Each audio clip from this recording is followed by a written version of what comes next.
So we met through mutual friends because you worked with Audrey and Joel, and then they brought you here to Western. Yeah, they had been trying to bring me here for a while because we all worked at Mod Pizza and they always told me about his house and everything. So finally, one of the nights I broke out of my insocialness and decided to come. We were making like PowerPoint presentations for like Halloween, and Bella was making one about Five Nights at Freddy's, and then you just came out with all of this like lore and was helping her out with that, and I was like, where did this come from? I was like, where's this little social butterfly? And then we just started talking more, and that was how we met.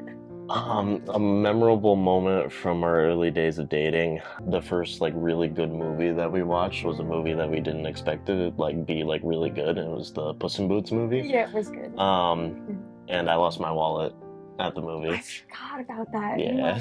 Yeah. But it was a really good movie. Yeah, like our first date, like going to Olive Garden and then watching Strange World, which is one of the worst Disney movies I've ever seen. Yeah. So again, just like, yeah, just hanging out and watching movies. Always a classic Abby and Bryce situation, I guess. I would say something that people don't see in you, but it's like something that I see and something that I really value is how you can just take like little things in life and just make them into like grand stuff. Say we're just hanging out, watching like a movie or something, or just hanging out at home, being with each other. You know, you always go that extra step to make it like special per se, like lighting simple stuff like lighting a candle, simple stuff like, oh, let's just, you know, set up a little nice dinner and everything like that, and we'll just kind of, you know, chill for the night. It's never like, not in a bad sense, but it's never like simple with you. You always go the extra mile to kind of make it, add a little touch of pizzazz to it, you know, and everything like that, and that's something I really appreciate. Yeah. A quality that I really enjoy about you that I think is super special is just how big your heart is. Like, you just love me so well, and you love your friends so well, and you always just have like people's best interest at heart. I would say a really like quirky habit that Abby has is she likes to go into a baby voice when when she wants something.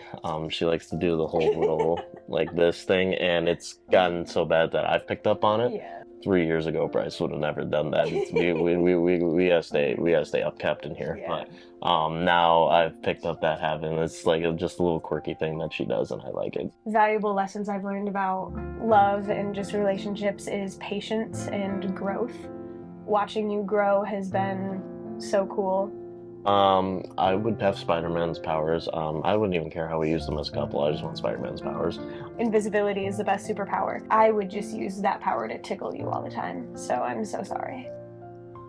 If Abby was going to turn into an animal, she would be a cat, 100%. With the attitude of Garfield, in a sense. Like, you just kind of, hey, Mondays, obviously, and everything, and then you just kind of want to, you know, just kind of, you know, relax, lounge around. You don't like the outside, so that lines up pretty perfectly. You hate outdoors, so, you know, I just think you'd be like kind of a Garfield type of orange cat, but, you know, you got that little burst of energy, you know, something lands at your feet, you jump all the way to the ceiling and everything like that. You are one very specific baby raccoon. See this little raccoon? Oh, the little raccoon jumbled up in the... Look at this little raccoon jumbled up in the... Because, look I have this picture of you. Like, that's you. Yeah. You're just that specific raccoon. I'm totally fine with that. Rocket Raccoon is best guardian, so... That's true. So, the proposal happened, it was very quick. The night before we had a family gathering for 4th of July, even though it was like the date. It was July 2nd was the date you proposed. Yeah, but the day before that, Abby's mom came up to me while she was in the bathroom. Yeah. Came up with Abby's grandma's ring, was like, would you like to propose with this? And offered it to me, and that was such a big gesture to me, and I'm forever grateful for that. My grandparents have like the best love story in the world. Like, they loved each other so well, and so I've always admired them. I think their age gap was the same as ours. I think she was 21 and then he was like 24-ish.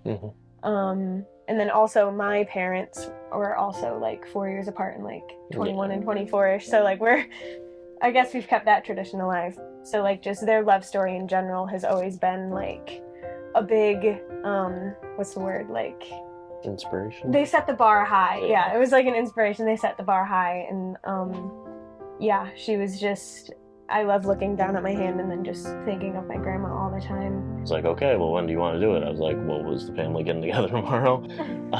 They're like, yeah. So it was it really worked out. My dad came up and tapped me on the shoulder and said, hey, let's go on a jet ski ride.